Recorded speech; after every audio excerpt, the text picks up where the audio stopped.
బులెటిన్ల మరో బ్రేకింగ్. విశాఖ చేపల చెరువు నుంచి వేటకు వెళ్లి సముద్రంలో గల్లంతైన వారి 6గురి కోసం సహాయక చర్యలు కొనసాగుతున్నాయి.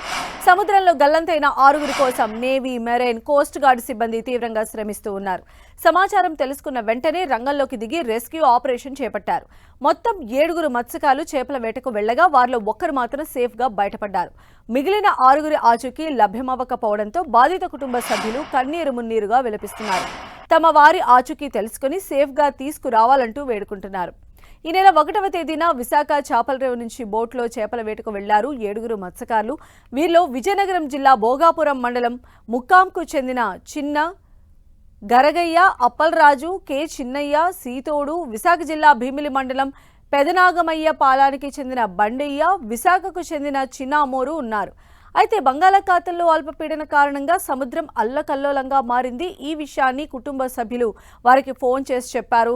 ఈ నెల 4వ తేదీ మధ్యాహ్నం నాటికి తీరానికి వచ్చేస్తామని చెప్పారు.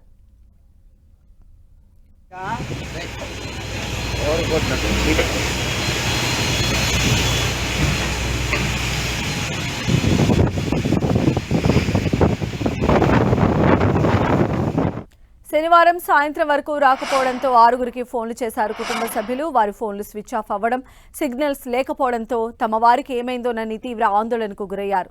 వెంటనే విషయాన్ని మంత్రిశాఖ అధికారులకు తెలియజేశారు బాధిత కుటుంబ సభ్యులు. రంగంలోకి దిగిన అధికారులు సముద్రంలో గల్లంతైన 7గురు మత్స్యకారుల కోసం రెస్క్యూ ఆపరేషన్ చేపట్టారు. బోటు యజమాని కారు చిన్నయ్యను సురక్షితంగా ఒడ్డుకు చేర్చారు. మిగిలిన వారి ఆచూకీ లభ్యం కాకపోవడంతో గాలిస్తున్నారు.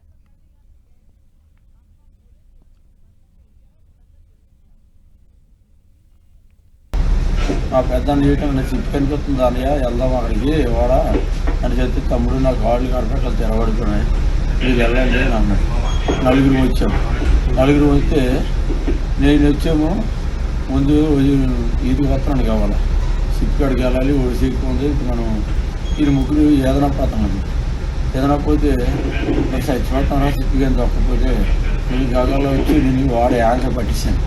వాడ యాంకర్ పట్టించినట్టు వాడిన యాంకర్ పడిన వాడు దొలపేసింది. యాంకర్ గాలి ఉంది కదా, దాటి మళ్ళీ పడిపోయింది. పడిపోయిన వెంటనే ఎప్పుడైతే పడిపోయాను నా నా నా నా నేను ప్రాబ్లం జాకెట్ చూశాను. చూసిన వెంటనే లైఫ్ జాకెట్ ఇచ్చాను. ఇచ్చేసి మత్స్యకారుల గల్లంతుపై తెలుసుకున్న సీఎం చంద్రబాబు వెంటనే ఉన్నతాధికారులతో మాట్లాడారు. అధికారులను వివరాలు అడిగి తెలుసుకున్నారు. జాలర్లను కాపాడేందుకు తీసుకుంటున్న చర్యలను అధికారులు సీఎం చంద్రబాబుకు వివరించారు. నేవీ హెలికాప్టర్ల ద్వారా రెస్క్యూ ఆపరేషన్ విస్తృతం చేసినట్లు అధికారులకు సీఎం వివరించారు. అటు కోస్ట్ గార్డ్ నౌకలతో గాలింపు చర్యలు ముమ్మరం చేయాలని అధికారులను ఆదేశించారు సీఎం. గాలింపు చర్యలను సమన్వయం చేసుకోవాలని మెరైన్ ఐజీపీ విశాఖ సిపిలకు సూచించారు. గాలింపు చర్యలపై ఎప్పటికప్పుడు తనకు సమాచారం ఇవ్వాలని అధికారులను ఆదేశించారు సీఎం చంద్రబాబు. మంత్రులు అచ్చెన్నాయుడు, కొండపల్లి శ్రీనివాస్ ఘటనపై ఆరా తీశారు.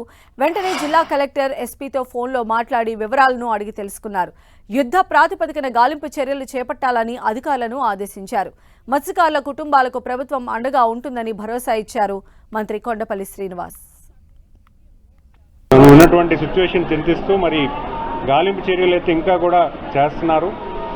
డిపార్ట్మెంట్స్ కానీ అటు కోస్టల్ గార్డ్స్ కానీ అందరూ కూడా ఇంకా సర్వేలెన్స్ చెక్ చేస్తున్నారు. ఇంకా ఏదైనా అవకాశం ఉన్నా కూడా రెస్క్యూ చేయడానికి పూర్తి స్థాయిలో ప్రభుత్వం పనిచేస్తున్న విషయం తెలియజేసుకుంటూ, కానీ ఇంకా మనం కొంచెం హోప్ అయితే ట్రై చేయాలి. ఎందుకంటే మనకున్న మత్స్యకారుల కుటుంబ సభ్యులను ఫోన్లో పరామర్శించారు హోంమంత్రి అనిత. మత్స్యకారుల పరిస్థితిపై ఎప్పటికప్పుడు ఆరా తీస్తున్నామని ధైర్యం చెప్పారు. నేవీ హెలికాప్టర్, మెరైన్ బోటుతో గాలింపు చర్యలు ముమ్మరం చేశామని స్పష్టం చేశారు. గల్లంతైన వారందరినీ క్షేమంగా తీరానికి చేర్చేందుకు ప్రభుత్వం అన్ని చర్యలు చేపట్టిందని భరోసా ఇచ్చారు హోంమంత్రి అనిత.